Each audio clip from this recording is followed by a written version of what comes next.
우린 왜 꿈을 꿀까요? 아마도 지구가 자전하기 때문일지도 모릅니다. 이게 무슨 바보 같은 소릴까요? 우리 뇌가 점성술을 믿기라도 한다는 걸까요? 하고 생각할지도 모르지만 그렇게 생각할 만한 과학적 근거가 있습니다. 우리는 스마트폰, 인터넷 등 최신 기술을 누리고 살지만 사실 우리 뇌는 20만 년 전 조상의 뇌와 다를 바 없다는 말이 있죠. 그렇다면 만약 우리가 지금의 뇌를 가지고 과거로 간다면 혹은 반대로 20만 년 전의 호모사피엔스가 지금 태어난다면 어떻게 될까요? 놀랍게도 두 경우 모두 별 문제는 없을 겁니다. 바로 뇌 가소성 덕분입니다. 인간은 지구에서 가장 번성한 동물입니다. 지구 곳곳에 퍼져 사막, 남극은 물론 달이나 화성까지도 호시탐탐 노리고 있죠. 어떻게 이게 가능했던 걸까요? 뇌는 적응력을 위해 위험한 도박을 했습니다. 인간들이 상대적으로 안정된 환경이었던 사바나를 벗어나서 생존하기 위해선 변화무쌍한 지형과 날씨에 적응해야 했는데 미리 설계된 구조를 가지고서는 뇌는 도저히 적응을 할 수가 없었겠죠. 그래서 뇌는 빠른 성장과 전문성을 포기한 대신 어떤 환경에도 유연하게 변화할 수 있는 가소성을 택한 것이죠. 결국 갓 태어난 가젤이나 기린이 바로 뛰어다닐 수 있는 것과 달리 우린 무려 10년이 넘는 시간 동안 부모의 보살핌이 필요한 약한 존재가 되었습니다. 그런데 도대체 뇌 가소성은 정확히 무엇을 의미하는 걸까요? 우리 뇌에는 얼굴, 팔, 다리 등 신체가 각각 연결되어 있는 호문클루스라 불리는 신체 지도가 있습니다. 그런데 만약 신체 부위 중 하나가 사라지면 이 뇌 영역들은 어떻게 될까요? 1797년 스페인군의 소총에서 발사된 초속 300m의 총알이 영국의 해군 제독 허레이쇼 넬슨 경의 오른팔에서 여행을 마쳤습니다. 괴사 위험 때문에 오른팔을 절단해야만 했죠. 넬슨은 절단 후 몇 달 뒤 기묘한 경험을 하는데 사라진 오른팔이 여전히 존재한다는 느낌을 받은 것이죠. 넬슨은 이걸 사후세계와 영혼의 존재 증거라고 봤지만 현대 뇌 과학이 발견한 것은 조금 달랐습니다. 팔이 절단되면 그 부위를 담당하던 뇌 부분이 다른 부분을 담당하는 부위에 잠식되기 시작하는 걸 볼 수 있었습니다. 뇌가 환경에 맞춰서 신경회로를 스스로 재구성하고 있던 것이죠. 뇌 가소성은 생각보다 훨씬 더 강력해서 손가락 두 개를 하나로 묶어놓기만 해도 손가락을 담당하던 영역들이 곧 하나로 합쳐질 겁니다. 그런데 뇌는 이 환경 변화를 어떻게 알아차리는 걸까요? 2005년 플로리다에서 평생을 벽장에 갇혀 동물처럼 키워지고 있었던 야생아 다니엘이 발견됐습니다. 다니엘은 분명 인간이었지만 평범한 인간에서 찾아볼 수 있는 표정이나 행동도 없었고 말도 전혀 할 수가 없었죠. 다니엘에게 말을 가르치고 사람들이 사는 방법을 알려주려고 의사와 사회복지사들이 최선의 노력을 다했지만 다니엘은 그 무엇 하나 제대로 배울 수가 없었죠. 인간의 뇌는 미완성으로 태어나 외부 세계를 스스로 공부하며 성장합니다. 예를 들어 각 감각을 담당하는 감각 피질들은 유전자가 미리 기능을 정해놓았기보단 각 감각기관에서 온 신호가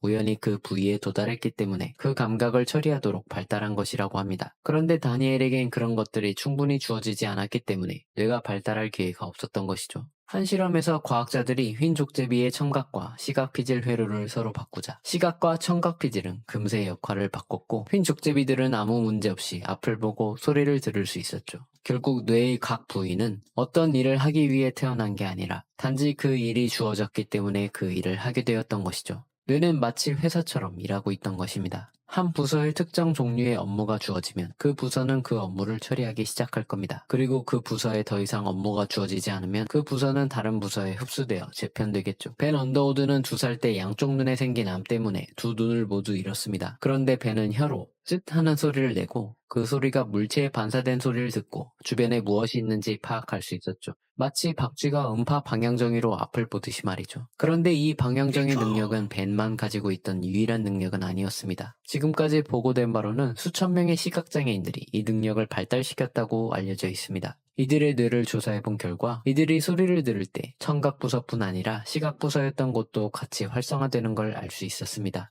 연구에 따르면 이런 부서 개편이 일어나는 속도는 예상보다 훨씬 빨랐습니다. 눈을 안대로 가린 뒤 단 1시간만 지나도 시각부서는 소리 신호에도 반응하기 시작합니다. 그런데 시각부서의 가장 큰 위기는 밤에 나타납니다. 바로 잠입니다. 1시간만 지나도 시각부서의 졸립이기가 위태로워지는데 과연 8시간 이상의 잠을 어떻게 버틸 수 있을까요? 뇌간의 외측술상액이란 부위는 우리가 잠든 그 밤에 오직 시각부서로만 랜덤한 신호를 보냅니다. 동시에 뇌간의 뇌교는 근육을 마비시켜 몸을 움직이지 않고도 세상을 경험하는 듯한 경험을 만들어낼 수 있죠.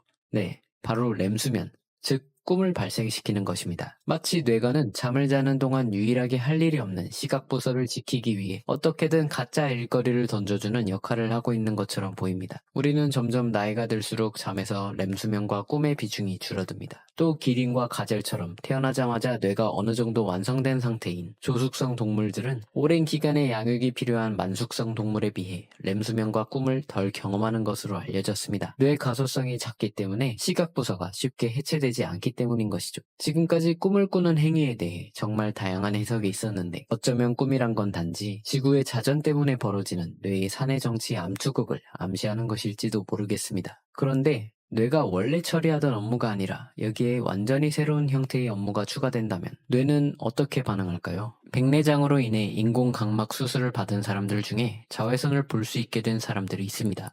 인공각막은 기존 각막과 달리 자외선을 막지 못했기 때문에 시각피질에 새로운 일거리가 생겼기 때문이었죠. 뇌의 각피질은 만능 데이터 처리 엔진입니다. 오래전부터 과학자들은 시력을 잃은 사람들에게 시력을 찾아주는 장치들을 연구 개발하기 위해 노력했죠. 1960년대에는 시각신호를 두피의 촉각신호로 바꿔주는 일렉트로프탈름이 개발되기도 했습니다. 머리에 쓸 수 있는 이 큰 원반은 카메라가 받아들이는 신호에 따라 두피를 마사지하는데요. 보기엔 우스꽝스럽지만 실제로 효과가 있었습니다. 사람들은 처음엔 알 수 없는 자극에 어리둥절했지만 뇌는 이내 그 신호를 처리하는 신설팀을 조직했습니다. 그런데 더 놀라운 건 사람들은 머리의 촉감으로 주변 물체를 감지한 게 아니라 실제로 시각적 경험을 했다고 느꼈다는 것이죠. 어떻게 이게 가능했던 것일까요? 사실 생각해보면 눈은 광자를, 귀는 진동을, 코와 입은 화학물질을, 피부는 압력을 감지하지만 결국은 똑같이 전기 신호로 변환됩니다. 그런데 뇌는 그 신호들을 구분할 수 있습니다. 과학자들은 아마 뇌가 이 전기 신호에 들어있는 데이터의 특징이나 패턴의 차이를 인식해 시각, 청각, 후각 등 다른 느낌을 주는 감각으로 처리할 수 있는 것이라고 보고 있죠.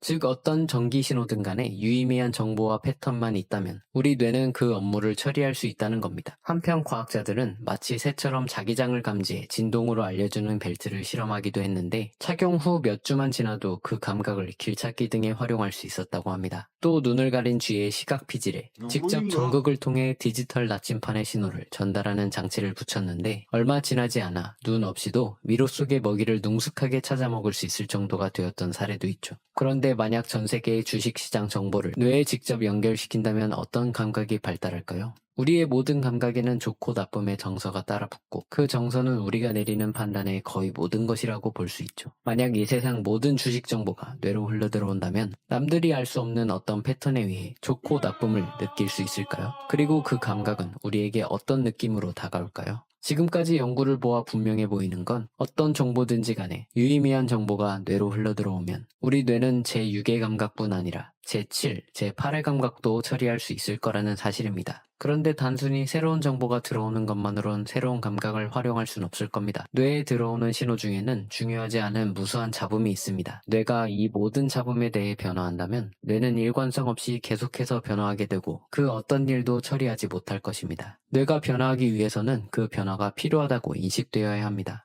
세계적인 바이올리니스트 이츠하크 펄먼의 공연이 끝나고 난 뒤 어떤 관객이 저도 그렇게 연주할 수만 있다면 평생이라도 바칠 수 있어요 라는 찬사를 보내자 펄먼은 저는 그렇게 했습니다 라고 답했다는 일화가 있습니다. 단순히 의미 없이 무언가를 반복하는 일은 뇌를 변화시키지 못합니다. 뇌가 변화해야겠다고 생각할 때는 바로 흥미와 긍정적 정서를 느낄 때입니다. 우리 뇌에는 엄청난 가능성이 있습니다. 무엇이든지 배울 수 있게 설계되었고 제대로 된 도구만 있다면 언젠가는 제6의 감각으로 자외선 자기장뿐 아니라 중력파도 활용할 수 있을 겁니다. 하지만 이를 위해선 우리 스스로 동기를 느끼는 것이 가장 중요한 것이죠. 파블로 피카소의 아들인 파올로 피카소는 아버지의 천재성에 짓눌려 그 어떤 천재성도 보여주지 못한 채 쓸쓸하게 삶을 마감했습니다. 부자이며 천상계의 천재로 불리는 파블로 피카소의 범접할 수 없는 업적 탓에 파울로 피카소의 뇌는 천재성을 발달시킬 만한 어떤 동기도 느끼지 못했던 것입니다. 만약 인생의 모든 일이 유전자로 결정되는 세상이었다면 천재나 부자들의 자식은 모두 성공하는 것이 당연하겠지만